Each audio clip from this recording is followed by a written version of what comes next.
There is a certain wonder in caves that you just don't find on the surface. The opportunities to see things that so few other people will ever see. Occasionally, we do find unusual creatures that live there. It's still very, very much an unknown world. Son Doong Cave in the heart of Phong Nha, Ke Bang National Park, Vietnam, holds the title of the world's largest cave. This cavern, I mean, you can't imagine how tall this is right now. Aptly named Mountain River Cave, this immense cavern boasts a river running through its vast expanse. The cave's discovery is a fascinating tale of chance and exploration. In 1991, a local farmer named Ho Khan stumbled upon its entrance while seeking shelter from a storm. Despite this early discovery, the cave's true enormity remained a mystery until 2009, when British cavers, led by Howard and Deb Limbert from the British Cave Research Association, conducted a thorough exploration and mapping of the site, unveiling its full grandeur. Son Doong Cave is staggeringly vast, measuring over 5.5 miles in length. Its ceilings soar up to 650 feet high, with some sections stretching as wide as 490 feet.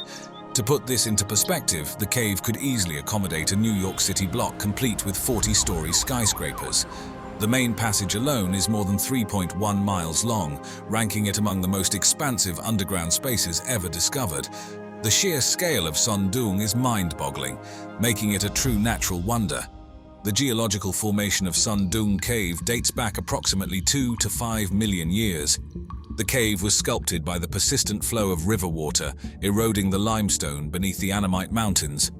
Over time, the roof of the river's tunnel collapsed, creating massive skylights that allowed sunlight to pour in and a jungle to flourish within the cave. That hole up there collapsed and dropped all of this rubble here. Son Doong Cave is renowned for its monumental stalagmites, some of which reach towering heights of up to 230 feet. These majestic limestone formations, created by the slow drip of mineral-rich water over millions of years, are among the tallest in the world. To visualize their scale, consider that the largest stalagmites in Son Doong are taller than the Statue of Liberty. Equally impressive stalactites hang from the cave ceiling, forming intricate chandeliers of stone. A dynamic, fast-flowing river courses through Son Doong Cave, primarily fed by seasonal rains. This river has sculpted the cave's smooth rock formations and carved out deep, crystal-clear pools and lakes. During the rainy season, the river swells, rendering parts of the cave inaccessible due to flooding. These aquatic features not only enhance the cave's aesthetic, but also contribute to its unique ecosystem. The sound of rushing water echoes through the vast chambers, creating a serene yet powerful ambience. The river's erosive power over millions of years is responsible for much of the cave's enormous size and intricate rock formations. The sound here, or the lack thereof, is deafening. In a remarkable natural phenomenon, sections of Son Doong Cave host their own thriving ecosystems, often referred to as the Garden of Eden. These jungles exist due to roof collapses that have created large skylights, allowing sunlight to penetrate the cave's depths. This natural light supports the growth of unique flora, including small trees, ferns, and mosses, which thrive in the humid environment. The sight of a verdant jungle flourishing hundreds of feet below the surface is surreal, making these areas look like a lost world hidden beneath the earth. This lush greenery contrasts starkly with the surrounding limestone formations, adding to the cave's mystique. Son Doong Cave's floor is sprinkled with rare cave pearls, a natural phenomenon where layers of calcium carbonate accumulate around grains of sand over centuries. These pearls, some as large as baseballs, are formed in pools where water agitation keeps the nuclei in constant motion, allowing even coating. The presence of such large and perfectly rounded cave pearls is exceptionally rare, making them one of the cave's most fascinating features. One of the most iconic formations within Son Doong Cave is the Hand of Dog stalagmite, a structure resembling a giant dog's paw. This formation has become a popular landmark for explorers, symbolizing the cave's grandeur and the whimsical shapes nature can produce. The Hand of Dog serves as a point of reference within the vast expanse of the cave, often appearing in photographs that capture the cave's interior. Its unique shape sparks the imagination, adding an element of wonder and personality to the already awe-inspiring cave environment. The cave walls of Son Doong are adorned with ancient fossils, providing a glimpse into the region's prehistoric past. Among these fossils are remnants of marine life, indicating that this area was once submerged under a vast ocean millions of years ago. These fossilized remains include imprints of shells and skeletal fragments. Exploring Son Doong Cave is not for the faint of heart. The journey to the cave itself is arduous, involving a trek through dense jungle and rugged terrain. I kind of like to be surprised, you know. Holy cow! Once inside, the challenges continue as explorers navigate through vast underground chambers, some of which require swimming or using ropes to climb. The cave's sheer size and complexity pose significant challenges for mapping and study. This adventure is both physically demanding and mentally exhilarating, attracting only the most intrepid adventurers and scientists. Given its pristine condition and ecological significance, ongoing efforts are in place to protect Son Doong Cave. The Vietnamese government, in collaboration with environmental organizations, has established strict guidelines for tourism and exploration to minimize human impact. Only a limited number of guided tours are permitted each year, ensuring that the cave's delicate ecosystem remains undisturbed. These measures help preserve the cave's natural beauty and ecological integrity, allowing future generations to experience this magnificent natural wonder. The Cham civilization, which flourished from the 2nd century to the 17th century in central and southern Vietnam, was a sophisticated culture known for its advancements in maritime trade, architecture, and sculpture. The Cham people, predominantly Hindu, left behind numerous architectural marvels, including towers and temples that served as religious and cultural centers. The Cham Towers are celebrated for their distinctive red brick construction and intricate carvings that adorn their surfaces. These structures are remarkable for several reasons. The Cham builders used a unique method of bricklaying without mortar, fitting the bricks together so precisely that they appear seamless. This technique remains a subject of study and admiration among modern architects and archaeologists. The towers are embellished with detailed carvings that depict Hindu deities such as Shiva, Vishnu, and Brahma, as well as mythical creatures like Garuda and Naga. The reliefs often illustrate scenes from Hindu epics, showcasing the Cham's artistic prowess and deep religious devotion. Structurally, the towers typically have a rectangular or square base with a high tapering spire, symbolizing Mount Meru, the center of the universe in Hindu cosmology. Each tower was part of a larger temple complex that included sanctuaries, assembly halls, and gates. While not directly adjacent to Son Doong Cave, notable Cham Towers in the broader region include My Son Sanctuary and Po Nagar Towers. These sites provide context for the Cham presence in the area and are crucial for understanding their architectural and cultural impact. My Son Sanctuary was rediscovered in the late 19th century by French archaeologists, including Camille Paris, who first documented the site in 1898. Subsequent explorations were conducted by Henri Parmentier and others in the early 20th century. My Son served as a religious center and the burial place for Cham kings and national heroes. The site contains over 70 temples and towers constructed between the 4th and 14th centuries, representing the height of Cham architecture. The sanctuary's towers are arranged in clusters, each dedicated to a different deity. The most prominent structure is the B1 Tower, dedicated to Shiva, featuring elaborate carvings and a symbol of Shiva.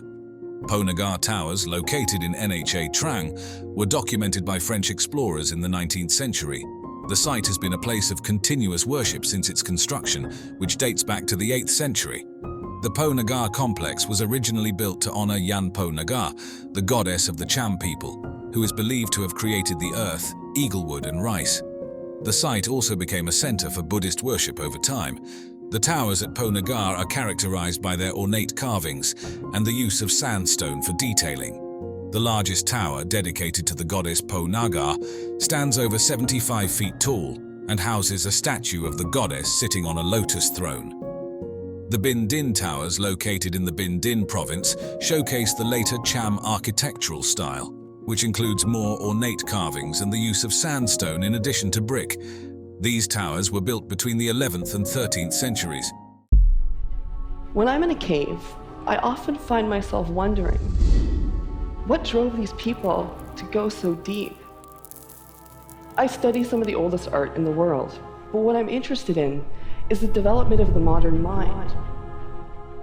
We've been building on the mental achievements of those who came before us for so long that it's easy to forget that certain abilities haven't already existed. It became possible for the first time for a message to be transmitted and preserved in time. Deep in the heart of the Yorkshire Dales lies Victoria Cave, a mysterious natural wonder that was uncovered quite by chance. In 1837, while on a routine rabbit hunt, local gamekeeper Michael Horner and his companions stumbled upon a concealed fissure behind a cluster of limestone boulders. Little did they know, their accidental find would open the door to a subterranean world brimming with ancient secrets, offering an unprecedented glimpse into England's prehistoric past. We're all fascinated by where did we come from, and we want to understand more about that story. This discovery not only sparked curiosity, but also launched a series of explorations that would forever change our understanding of human and animal history in the region. The entrance, clogged with limestone deposits and rubble, gave a hint of the untouched secrets that lay within. When Horner and his group first stepped inside, they found themselves in a large chamber adorned with stalactites and stalagmites, indicating that the cave had remained undisturbed for thousands of years. This discovery quickly caught the attention of local naturalists and archaeologists, all eager to delve into its depths and uncover its secrets. What was somebody doing down there with a tortuous stone lamp? This is the kind of question that I'm trying to answer with my research. By the 1840s, Victoria Cave had become a significant site of interest for both archaeologists and paleontologists. The Yorkshire Philosophical Society, recognizing the cave's potential to provide insights into the ancient past, organized the first systematic excavation in 1844. This early exploration set the stage for the cave to become one of the key sites for understanding the prehistoric and paleontological history of the region. Building on the exploration into Victoria Cave's discovery and its initial significance, it becomes clear that the cave's contents offer a vivid snapshot into the lives of both the humans and animals that once frequented this site. Delving deeper, the findings from Victoria Cave can be organized into three revealing phases: Paleolithic tools, Pleistocene fauna, and Roman artifacts. Each phase not only illuminates specific historical periods, but also mirrors broader trends in human behavior. We start finding burials, and not just burials, but burials with grave goods in them. The Paleolithic tools found in the cave, dating back around 12,000 to 13,000 years ago, include flint blades and scrapers. These tools were essential for butchering animals, crafting clothing, and other survival tasks, indicating that prehistoric humans used the cave as a temporary shelter during their hunting trips. This suggests that herds of reindeer and other animals grazed in the tundra-like environment outside, drawing hunters to the area. What's particularly fascinating is the evidence of tool-making within the cave itself, suggesting it served not just as a shelter, but also as a workshop or base camp. Here, prehistoric humans could manufacture and repair their tools, benefiting from the cave's natural protection from the elements and its strategic vantage point over the valley, an ideal spot for monitoring game movements. Moving to the Pleistocene fauna, the remains found paint a picture of a cold, open landscape, vastly different from today's lush Yorkshire Dales. Species like the woolly rhinoceros, reindeer, and Irish elk adapted to survive harsh winters with their thick fur and fat reserves. Among the most evocative finds are the bones of the woolly rhinoceros, an animal with no modern equivalent in Britain, but closely related to the smaller, modern Sumatran rhinoceros. This discovery underlines the dramatic shifts in climate and habitat that have occurred since the Ice Age and highlights the changes in megafauna populations over the years. The cave's later layers reveal a different type of use, with the discovery of Roman coins and ornate brooches from around the 1st to the 4th centuries AD. These artifacts indicate that the cave was not merely a habitation site, but also held significance for ritual or ceremonial purposes. The coins and jewelry might have been offerings, perhaps related to a cult, or as part of local religious practices that revered natural springs or caves as sacred sites. This continuity of use from a prehistoric shelter to a Roman ceremonial site is a pattern seen throughout Europe, where natural features like caves and springs were consistently revered across vastly different cultures and epochs. Furthermore, when comparing the use of Victoria Cave with other contemporary sites, such as the Chave Cave in France, a fascinating pattern in human behavior emerges. Rock art provides us with a window into the minds of these people. While both caves contain prehistoric art and artifacts, Victoria Cave primarily served practical purposes such as shelter and tool production. In contrast, Chave Cave is renowned for its spectacular Paleolithic cave paintings. So this is really about our common humanity. This is really about our own collective heritage. This comparison highlights the diverse ways in which prehistoric humans interacted with their environments. The exploration of Victoria Cave not only revealed a storied past, but also had a significant impact on the field of archaeology, particularly influencing how archaeologists understand and interpret historical layers. The meticulous excavation and recording methods employed in the 19th century were pivotal. They focused particularly on stratigraphy, the study of rock layers and their order, which allowed them to establish a clearer timeline of human and animal activity in the region. This methodical approach helped foster more nuanced interpretations of archaeological sites, setting new standards in the field. Exploration and excavation within Victoria Cave did not cease with these initial efforts, but continued sporadically throughout the late 19th and 20th centuries. Each phase of excavation added new layers of understanding about human history encapsulated within its walls. With the advent of modern archaeological techniques, such as radiocarbon dating and DNA analysis, our grasp of the past has become even more refined. These technologies have provided archaeologists with tools to date artifacts and remains with greater precision. Through such ongoing explorations, Victoria Cave continues to be a crucial site for piecing together human history. Continuing our exploration of significant archaeological sites, let's delve into Chave Cave, located in the Ardèche region of southern France. This cave, discovered in 1994 by Jean-Marie Chave and his team, is a treasure trove of Paleolithic art, housing some of the oldest and most remarkable prehistoric artworks known to humanity. Most of the rock art from the prehistoric times was done long before, national borders, ethnic boundaries. The walls of Chave Cave are adorned with vivid paintings and engravings, offering a unique window into the lives and beliefs of early humans who lived around 30,000 to 32,000 years ago. The discovery of the cave was somewhat accidental. On December 18, 1994, Jean-Marie Chave, along with Eliette Brunel and Christian Hilaire, felt a draft emanating from a cliff, prompting them to investigate further. They discovered a narrow passage that led to a network of chambers that had been sealed by a rock slide around 25,000 years ago, which helped preserve its contents in exceptional condition. Chave Cave is renowned not just for the antiquity of its art, but also for the variety it contains. The cave walls feature over 1,000 images depicting a wide range of subjects, including horses, lions, rhinos, bison, mammoths, and even human figures. These images are rendered with astonishing detail and sophistication, employing advanced artistic techniques that convey depth and motion. For instance, the artists used perspective drawing and took advantage of the cave's natural contours to enhance the images, giving a three-dimensional effect to the depicted animals. The techniques used at Chave were ahead of their time. The artists utilized charcoal and red ochre to create rich colors and employed shadows and shading to bring a dynamic quality to their creations. Some figures were even painted in a series of superimposed images, creating an effect similar to the sequential frames of a film, giving the impression of movement. Chave Cave is a pivotal site for studying the Aurignacian culture, known for its advanced tools and artistic expression. The well-preserved artwork offers insights not only into the artistic practices, but also into the social and spiritual lives of its creators. Radiocarbon dating indicates that the earliest paintings were created around 32,000 years ago, making them some of the oldest known human-created artworks. The depiction of predatory animals and rare human-animal hybrid figures suggests a complex belief system that possibly included shamanic elements, indicative of a sophisticated cognitive ability and a rich cultural tradition. Given the fragile nature of the cave's environment, Chave Cave is not open to the public to ensure its preservation for future generations. Instead, a replica cave known as the Pont d'Arc Cavern was opened in 2015. allowing visitors to experience a faithful reproduction of the artwork and cave conditions.